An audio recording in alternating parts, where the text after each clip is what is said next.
6번째 단어입니다. 쉰이 나왔죠. 파타흐 단모음 아가 나왔습니다. 그러니까 이것은 무성쉐바가 되겠죠. 자, 그러면 무성쉐바가 여기에 나왔으니까 음절은 여기에서 나뉘어져야 된다고 알 수 있겠죠. 그 다음 아인과 카메츠가 하나의 음절을 다시 만들 수 있겠고요. 자, 여기에 모음이 나왔기 때문에 베가드 케파트 문자인 타브에는 자, 여기 다게시가 빠져 있는 형태가 나왔습니다. 그래서 우리는 일단 TH라고 음역을 해볼 수가 있겠으나 실제로 발음할 때는 그냥 T로 발음을 하도록 할게요. 자, 그리고 여기서 한 가지 주목해 보셔야 되는 부분은 여기 마지막에 붙어 있는 이 카메츠와 맴으로 끝나는 형태입니다.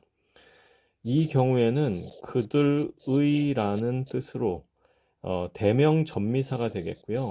대명전미사, 인칭 대명전미사가 되겠죠. 이것은 그들의인데 여기서는 또 성이 나누어져서 3인칭 남성 복수를 의미한다고 생각하시면 되겠습니다. 자, 그러면 발음을 한번 해볼게요. 여기 쉰, 파타흐니까 샤이고 여기에 V 발음이라고 하면 샤프 혹은 샤우, 그 다음에 그 다음 TH는 그냥 T로 발음합니다. 그 다음에 카메츠는 A로, 맴은 M으로, 그러면 샤브, 그 다음에 탐, 세 개의 음절로 구성이 되어 있는 단어입니다. 7번째 단어입니다. 바브 나왔고요. 단모음 파타흐가 나왔습니다. 그 다음에 나와 있는 요드는 다게시 포르테를 가지고 있습니다. 이것이 다게시 포르테인 이유는 그 직전에 모음이 나왔기 때문입니다. 그 외에 다른 한 가지 이유를 들자면 이 요드는 베가드 케파트 문자가 아니죠. 다게시 레네와 포르테를 구별해야 되는 이유는 베가드 케파트 문자의 경우에 다게시 레네를 갖기 때문입니다. 따라서 요드같이 베가드 케파트 문자가 아닌 경우에 다게시가 나왔다면 그것은 항상 다게시 포르테일 수밖에 없습니다. 자, 그렇게 되면 바브와 요드, 그 다음에 자인까지 이렇게 써야 음절을 나눌 수 있게 됩니다. 바이, 그렇죠? 요드와 요드 사이를 음절을 나누게 됩니다. 자, 그러면 여기 파타흐에서 요드까지는 우리가 이중 모음에서 배웠던 부분입니다. I로 하나의 모음으로 인식하는 이중 모음 I로 발음한다고 했습니다.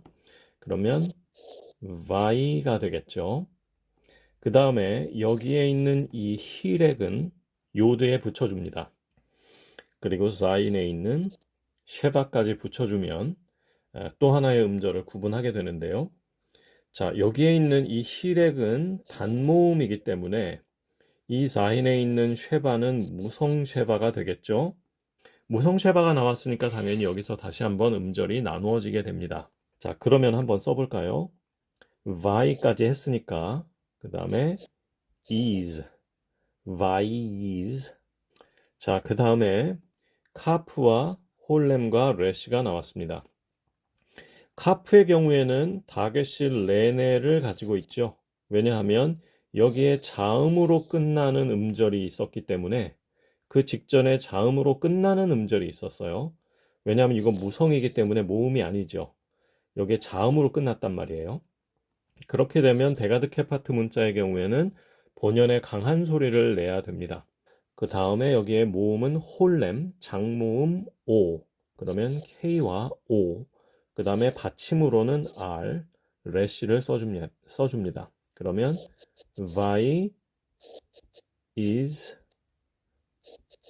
cold. 자, 우리말로 하게 되면 음절에 조금씩 왜곡이 나타나게 되니까 이런 부분들은 주의하셔야 됩니다. Vi is cold. 다음 단어로 넘어가기에 앞서서 간단한 문법 상식 하나를 말씀을 드리겠습니다. 지금 보여드리는 이 단어는 앞에 이러한 부분을 가지고 있습니다. 이 부분 중에서도 이 첫 번째 바브를 접속사로 분석할 수 있습니다. 일반적으로는 그리고라고 생각을 하시면 되는데 그거 외에도 굉장히 많은 의미를 가지고 있어요. 아무튼 기본적으로 접속사라는 부분을 기억을 해주시면 되고 기본적으로는 이렇게 쉐바를 가지고 있습니다. 그런데 특별히 파타흐를 가지고 있으면서 그 다음 자음에 이렇게 다게시를 동반하는 경우에는 뭐뭐 했다 라는 식으로 해석을 할 수 있는 그런 형태가 됩니다. 그러니까 지금 이 단어의 경우에 이러한 추가된 부분을 가지고 있다라는 것이니까 지금 이 단어는 기억하다라는 뜻인데요. 기억했다라는 말이 된다는 것이죠. 그리고 다시 한번 여기에 추가로 요드 이 접두사는 3인칭 남성 단수를 가르쳐주는 표현입니다. 그러니까 요드가 붙여 있으면 그리고 이 뒤에 아무것도 나와 있지 않고 오직 이 요드만 나와 있으면 3인칭 남성 단수에 해당합니다. 특별히 이렇게 v하고 함께 붙어 있는 경우에는 그가 뭐뭐 했다라는 식으로 번역할 수 있는 그런 특별한 형태가 되겠습니다. 여덟 번째 단어입니다. 자, 이 단어를 분석하기에 앞서서 먼저 이 홀렘의 위치를 한번 잘 봐주시기 바랍니다. 본래는 이 요드가 홀렘을 가지고 있어야 하는데 요드는 워낙 작은 글자이기 때문에 이 작은 글자에 홀렘을 찍어주기가 상당히 어렵습니다. 그리고 그 다음에 나오는 알레프는 넉넉한 공간을 가지고 있죠. 이런 식으로 가독성을 높이기 위해서 조합을 조금씩 달리하는 방식을 커닝이라고 부릅니다. 예를 들어서 영어에서 F를 쓰고 그 다음에 제가 그냥 손글씨로 I를 쓸 때는 이렇게 다 띄어서 쓰는 경우가 많아요. 하지만 이것을 활자화된 형태로 보시면 여러분들은 아마 이런 식으로 되어 있는 것을 많이 보셨을 겁니다. F에 자간이 있고 I에 자간이 있는데 이 자간을 모두 다 일정한 간격으로 유지하게 되면 가독성이 매우 떨어지게 됩니다.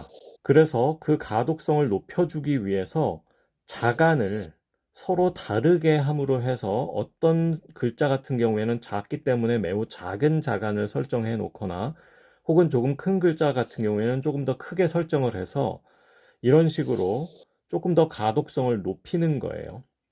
지금 요드와 알레프의 경우도 마찬가지입니다. 제가 손글씨로 쓰면은 이렇게 쉽게 쓸 수가 있긴 하겠지만 이것을 만약에 우리가 활자화된 상태로 본다 그러면 요드는 매우 작게 그리고 그 다음에 알레프는 상당히 그에 비해서 크게 쓰게 되죠. 그런데 이 두 사이는 거의 붙어 있는 상태가 되기 때문에 그 상태에서 요드에다가 점을 찍게 되면은 상당히 가독성이 떨어진다는 거예요. 그래서 이런 경우에는 요드와 알레프를 이렇게 가까이 썼을 때 요드에 찍어야 될 점을 알레프에 찍어서 가독성을 높이는 방식으로 활자화합니다. 그래서 이거는 실제로는 요드와 알레프가 이런 식으로 조합되어 있는 것이다 라는 것을 알아두실 필요가 있어요. 자, 그러면 음절을 나누기에 앞서서 방금 앞서 보았던 그 단어와 이 단어의 공통점을 한번 찾아보겠습니다. 바브와 요드의 다게시가 되겠죠. 이 경우에는 3인칭 남성 단수, 그가를 의미한다라고 했고요. 이것은 접속사라고 했습니다. 그리고 이렇게 조합이 나오는 경우에는 그가 뭐뭐 했다라는 의미라고 했죠. 이 세 개의 자음은 말하다라는 단어입니다. 그러면 그가 말했다. 물론 이제 그리고나 혹은 어떤 맥락에 맞는 접속사의 의미가 여기에 나와줘야 되겠죠. 그리고 그가 말했다. 그러나 그가 말했다. 이런 식으로 번역을 해볼 수 있는 단어가 되겠습니다. 음절을 나눠보겠습니다.